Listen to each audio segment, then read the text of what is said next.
Professor Asif Nazrul, আপনাকে স্বাগত জানাই। অনেক পরিচয় আপনার এবং অনেকদিন পরে আপনার সাথে দেখা হলো। ধন্যবাদ ধন্যবাদ খালেদ, ধন্যবাদ। তবে প্রফেসর আসিফ নজরুল, আমরা প্রথমে আপনাকে একটু, আমরা আজকে অনেকগুলি বিষয় নিয়ে কথা বলতে চাবো, কারণ আপনি যখন আমাদের এখানে যুক্ত হয়েছেন তখন অনেকেই অনেকগুলি বিষয়, বিশেষ করে আপনি কি করছেন কি করবেন সেগুলি নিয়েও অনেকের অনেক কৌতূহল আছে। কলম্বো সিকিউরিটি কনক্লেভের জাতীয় নিরাপত্তা উপদেষ্টাদের সম্মেলনে যোগ দিতে জাতীয় নিরাপত্তা উপদেষ্টা খলিলুর রহমানের দিল্লিতে যাওয়ার কথা ছিল বুধবারে, কিন্তু সেই পরিকল্পনা বাদ দিয়ে তিনি একদিন আগেই মানে মঙ্গলবার ভারতের রাজধানী দিল্লিতে চলে গিয়েছেন। বাংলাদেশ সরকার নিরাপত্তা উপদেষ্টা খলিলুর রহমান সন্ধ্যা 6:30টার পরে দিল্লিতে পৌঁছেছেন।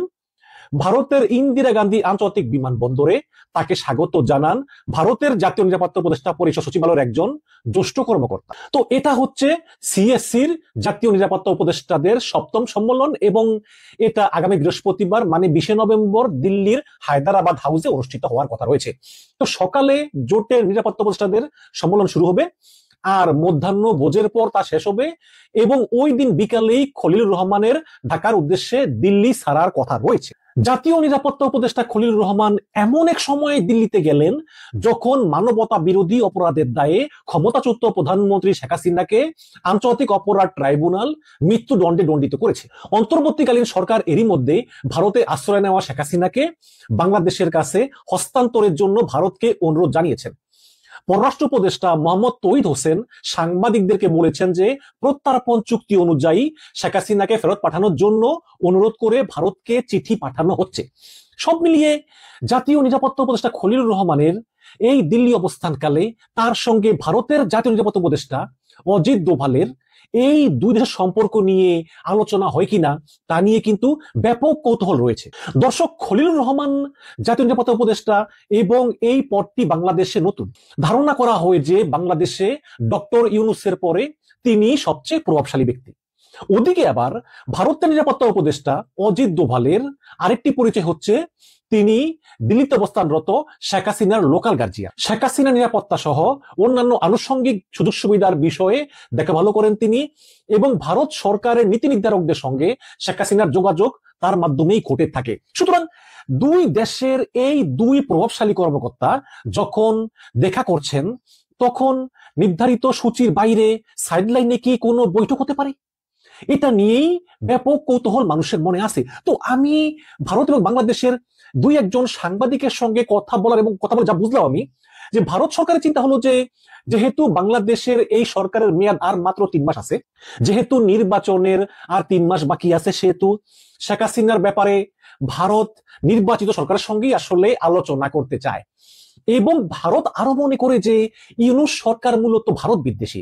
ইউনূস সরকার একের পর এক ভারত বিরোধী কার্যকলাপ করেই যাচ্ছে, যেমন পাকিস্তানের সঙ্গে, চীনের সঙ্গে, তুরস্কের সাথে সম্পর্কের উন্নয়ন, প্রতিরক্ষা সহযোগিতা চুক্তি সহ বিভিন্ন সহযোগিতামূলক সম্পর্ক করতেছে।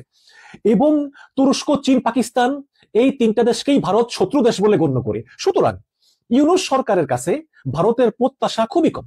অন্যদিকে ইউনূস সরকার মনে করে যে যেভাবে ভারত গত 15 বছর ধরে শেখ হাসিনাকে টিকিয়ে রেখেছে অবৈধভাবে বিনা ভোটে, এবং হাসিনা পালিয়ে যাওয়ার পরও ভারত বাংলাদেশের বিরুদ্ধে অনবরত প্রোপাগান্ডা এবং ষড়যন্ত্র করে যাচ্ছে, তাতে ভারতের সাথে চোখে চোখ রেখে কথা বলতে হবে।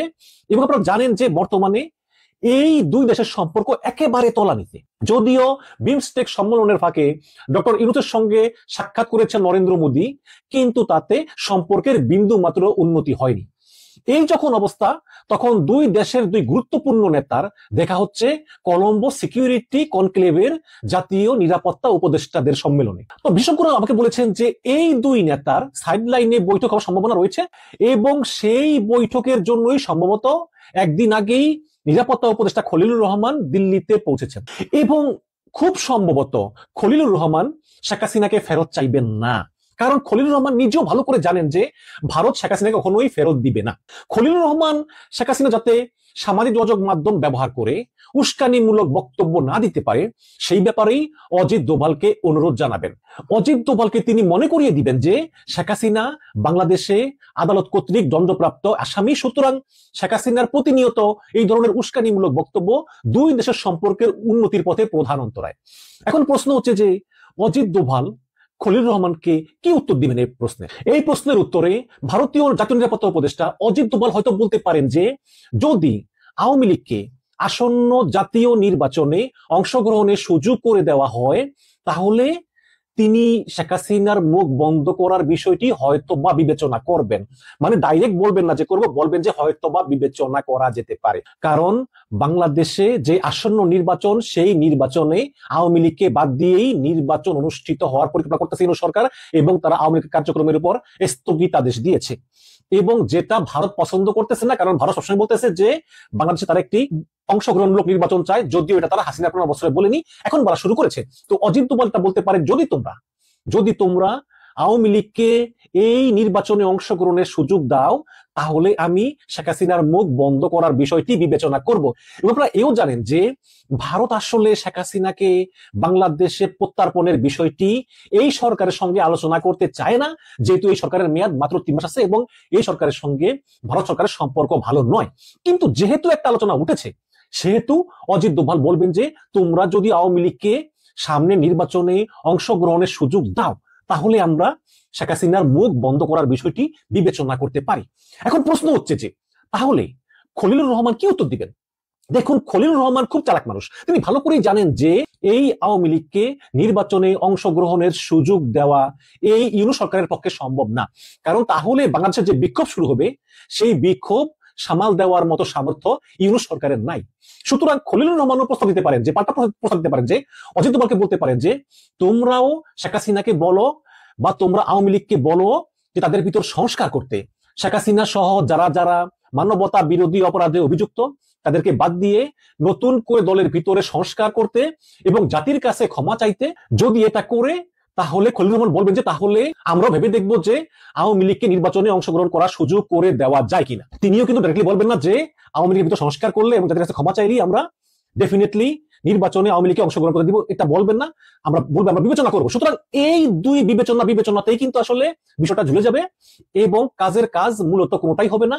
শেখ হাসিনা ভারতেই থাকবেন, আওয়ামী লীগও নির্বাচনে অংশগ্রহণ করতে পারবে না এবং ভারতও শেখ হাসিনাকে ফেরত দিবে না। কিন্তু এই বিষয়গুলো নিয়ে আলোচনা হতে পারে যে খলিলুর রহমান চাইবেন যাতে ভারত শেখ হাসিনার মুখটা বন্ধ রাখে, আর ভারত চাইবে যাতে আওয়ামী লীগকে নির্বাচনে অংশগ্রহণের সুযোগ দেওয়া হয়। বাট বাংলাদেশের বাস্তবতা হচ্ছে যে আওয়ামী লীগের প্রতি জনগণের যে ক্ষোভ, যদি ইউনূস সরকার ভারতের কথা অনুসারে আওয়ামী লীগকে বিন্দু মতো চান্স দেয় তাহলে জনগণ রাজপথে নেমে আসবে এবং সেটা মোকাবেলার সামর্থ্য ইউনূস সরকারের নেই। এটা খলিলুর রহমান ভালো করেই জানেন। সুতরাং এই আলোচনা থেকে বা এই অজিত দোভালের সঙ্গে খলিলুর রহমানের এই মিটিং থেকে খুব বড় কিছুর আশা আমি অন্তত করি না। এরপর বাংলাদেশের বিষয়ে ভারতের যে সিকিউরিটি কনসার্ন গুলো আছে, যে বাংলাদেশের জঙ্গিবাদের উদ্ভব হচ্ছে, বর্ডার এলাকায় নাকি জঙ্গিরা ঘাঁটি গাড়তেছে ভারতকে আক্রমণ করার জন্য, এগুলো ওই সম্মেলনেই মেইন যে আলোচনার বিষয়বস্তু, সেখানে সেই আলোচনায় এগুলো আলোচনা হবে বলে ধারণা করা হচ্ছে। এবং দর্শক, আমরাও খোঁজখবর রাখতেছি, নতুন কোনো আপডেট পেলে অবশ্যই আপনাদেরকে জানাবো। তবে এই খলিলুর রহমান এবং অজিত দোভালের বৈঠকে খুব বড় কিছু উঠে আসবে। শেখ হাসিনা তার মুখ বন্ধ রাখবেন, বা ভারত শেখ হাসিনাকে ফেরত দিবে, বা আওয়ামী লীগ নির্বাচন অংশগ্রহণ করতে পারবে,